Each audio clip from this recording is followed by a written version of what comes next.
किराएदार बेटा। उठ जा नालायक, सुबह के 8 बजने को है। तुझे एग्जाम नहीं देना क्या? थोड़ी देर और सोने दीजिए ना पापा। तू उठता या फिर मैं तेरे ऊपर पानी फेंकूं? रोज गधों की तरह सोता रहता है, पेपर की कोई टेंशन ही नहीं है। और एक हमारा समय था जब हम पेपर में फेल होने के डर से रात भर पढ़ा करते थे, सो ही नहीं पाते थे। तो क्या आप उसका बदला मुझसे लेंगे? मैं 15 मिनट बाद उठ जाऊंगा, आप प्लीज जाइए, मुझे डिस्टर्ब मत कीजिए। इतना कहकर रौनक रजाई ढककर फिर से सो जाता है।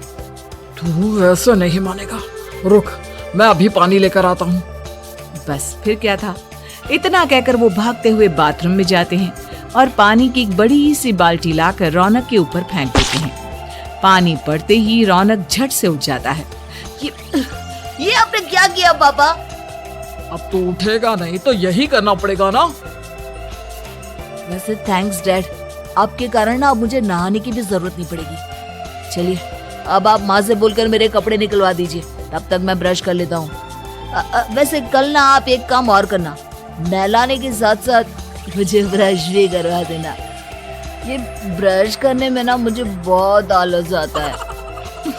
रौनक की बातों से अरविंद का मुंह खुला का खुला रह जाता है।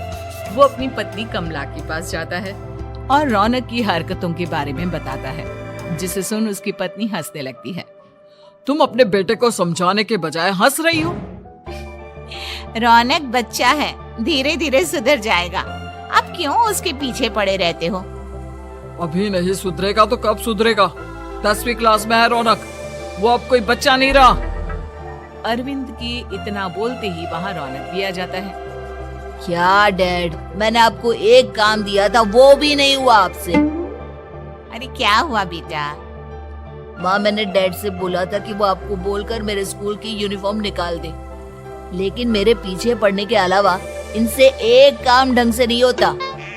देख रही हो कमला, देख रही हो अपने लाडले को? अरे आप चुप रहिए जी। चलो बेटा, मैं तुम्हें कपड़े निकाल कर दे देती हूँ। बस ऐसे ही साल पर साल बीतते जाते हैं, लेकिन रौनक के रवैये में कोई बदलाव नहीं आता। वो पहले से भी ज्यादा आलसी और पूरी तरह अपने माता पिता पर निर्भर हो जाता है। 2 साल बाद पता नहीं कहाँ गायब रहता है पूरे दिन, अब तक तो आ जाना चाहिए था। अरे आप इतनी फिक्र क्यों कर रहे हो उसकी? दोस्तों के साथ खेल रहा होगा, आ जाएगा अभी। ये कोई टाइम है खेलने का? 10 बजने वाले हैं, इतनी रात में कौन खेलता? कमला कुछ कहती उससे पहले ही रौनक वहाँ आ जाता है। मम्मी जल्दी से खाना लगा दो, बहुत भूख लग रही है। तुम्हें तब तक खाना नहीं मिलेगा जब तक तुम बता नहीं देते कि इतनी रात गए कहाँ से आ रहे हो। ओ प्लीज डैड, अब आप एसी पे प्रद्युमन बनकर मेरे सर पर बंदूक लेकर मत बैठ जाना। अपनी फालतू की बकवास बंद कर और बता कहाँ से आ रहा है। माँ अब समझाइए ना डैड को। बता देना बेटा, इनको भी तसल्ली हो जाएगी। आप बोल रही हैं तो बता देता हूँ, मैं दोस्तों के साथ मूवी देखने गया था, इसलिए देर हो गई। तो इन सब चीजों में मेरे पैसे उड़ाता है। कभी 1 रुपया कमाने के बारे में सोचा है तूने? जब देखो हवा की तरह पैसे उड़ाता रहता है। माँ अब आप इन्हें चुप करा दीजिए, वरना ना मुझे गुस्सा आ जाएगा।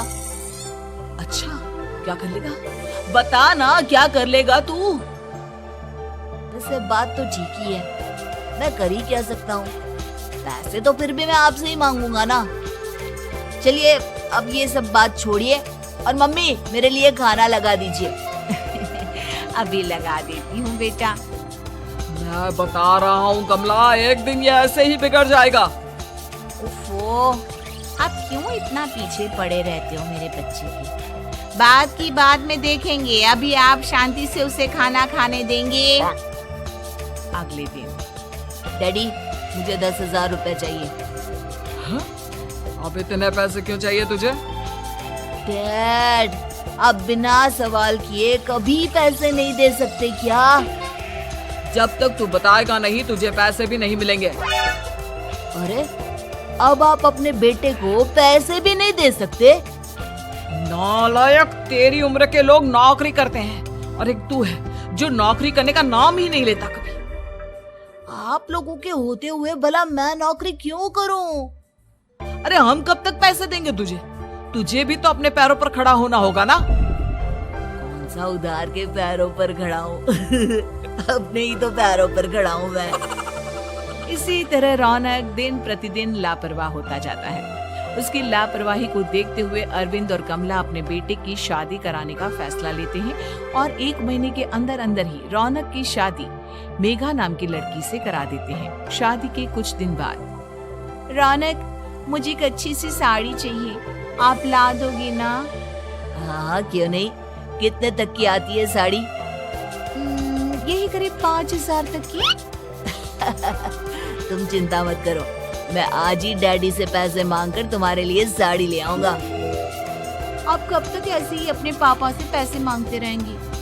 कोई अच्छी सी नौकरी क्यों नहीं कर लेते आप? अरे डैड के होते हुए मुझे नौकरी करने की जरूरत ही क्या है? पर आप ऐसे कब तक उनसे पैसे मांगते रहेंगे? कुछ आपको अपने दम पर भी तो करना होगा ना। अब तुम भी बाकी लोगों की तरह मुझे ज्ञान देना शुरू मत कर देना। साड़ी चाहिए ना तुम्हें, मिल जाएगी बस। इतना कहकर रौनक अपने पिता से पैसे मांगने चला जाता है। डैडी मुझे 5,000 रुपया चाहिए। अब 5,000 क्यों चाहिए तुझे? वो मेघा को साड़ी चाहिए थी। अरविंद आगे बिना कुछ कहे चुपचाप उसे पैसे निकाल कर दे देता है। कुछ दिन बाद, तुम्हें नहीं लगता कमला, रौनक हम पर पहले से भी ज्यादा डिपेंड हो गया है? मुझे तो अब उसके भविष्य की चिंता होने लगी है। कल को हमें कुछ हो गया तो वो क्या करेगा? काश तुमने पहले ये सोच लिया होता तो आज हमारा बेटा इतना लापरवाह नहीं होता। तब मुझे कहाँ पता था कि मेरा लाड़ प्यार उसे इतना बिगाड़ देगा कि वो इस हद तक लापरवाह बन जाएगा। कोई बात नहीं, अभी भी देर नहीं हुई। मुझे पता है उसे कैसे सुधारा जा सकता है। कैसे? अरविंद कुछ कहता उससे पहले रौनक वहां आ जाता है और पैसों के लिए हाथ फैलाने लगता है। डैड, मैं और मेघा बाहर घूमने जाना चाहते हैं। अरे वाह, ये आज सूरज कहाँ से निकला है? Dad please. अच्छा चलो अब मुद्दे की बात करो। मुझे अब 25,000 चाहिए। अब तुम्हें 1 रुपया भी नहीं मिलने वाला। अगर तुम्हें पैसों की इतनी ही जरूरत है तो कोई ढंग की नौकरी करो। मम्मी आप कुछ कहिए ना डैड को। बेटा वो गलत क्या बोल रहे हैं? ये सब हम तेरे भले के लिए ही तो कर रहे हैं। मम्मा मैंने बताया ना आपको, मुझे नहीं करनी कोई जॉब वॉब। तो ठीक है, निकल जाओ हमारे घर से। तुम्हारे जैसे लोगों के लिए मैंने ये घर खड़ा नहीं किया है। जितना ये घर आपका है ना उतना ही मेरा भी है। मैं कहीं नहीं जाने वाला। जाना तो पड़ेगा ही तुझे, क्योंकि अब मैं तेरा कोई भी खर्चा नहीं उठाने वाला। ठीक है, मत उठाइए मेरा खर्चा, मैं अपने दम पर भी जी सकता हूँ। तो बेशर्मों की तरह अब तक यहाँ क्यों खड़ा है? अपना सामान ले और निकल जाए यहाँ से। रौनक पैर पटकते हुए वहां से चला जाता है। घर से निकालना जरूरी है क्या उसे? बिना पैसों के कौन रखेगा उसे किराए पर? अगर उसका भविष्य सुधारना है तो हमें अपने दिल पर पत्थर रखकर ये कदम उठाना ही होगा। दोनों बात कर रहे होते हैं कि रौनक अपनी पत्नी के साथ एक बड़ा सा बैग लेकर घर से निकल जाता है, लेकिन घर से बाहर उसे कोई भी मुफ्त में अपने घर किराए पर नहीं रखता। अंत में थक हार कर वो फिर से अपने घर चला जाता है। क्या हुआ? थोड़ी देर पहले तो दहाड़ते हुए घर से निकला था, अब क्या हुआ? नहीं रखा ना किसी ने तुझे किराए पर? डैड प्लीज, मैं कुछ दिनों में कोई अच्छी सी नौकरी शुरू कर दूंगा। आप तब तक तो हमें रख लीजिए प्लीज। सुबह से रात हो चुकी है लेकिन कोई हमें रखने को राजी नहीं है। अब आप ही बताइए, इतनी रात को मैं मेघा को लेकर कहाँ जाऊंगा? ठीक है, बहू की वजह से मैं तुझे घर पर रख रहा हूँ, लेकिन तू इस घर में एक बेटे की नहीं बल्कि एक किराएदार की हैसियत से रहेगा। 3 महीने है तेरे पास। इन 3 महीनों के अंदर अंदर मुझे तेरी पहली तनख्वाह हाथ में चाहिए, समझ गया? पक्का डैड, इन 3 महीनों के अंदर अंदर तो कोई बढ़िया सी नौकरी ढूंढ ही लूंगा मैं। ऐसे ही धीरे धीरे समय बीतने लगता है और अरविंद के दिए 3 महीनों में से 2 महीने बीत चुके होते हैं। पापा जी ने हमें 3 महीने दिए थे, जिसमें से 2 महीने तो बीत चुके हैं। अब ये आखिरी महीना बचा है। अरे तुम चिंता मत करो, आज मेरा ना 2 जगह इंटरव्यू है, दोनों में से कहीं ना कहीं तो जॉब लग ही जाएगी। अच्छा, ऑल द बेस्ट।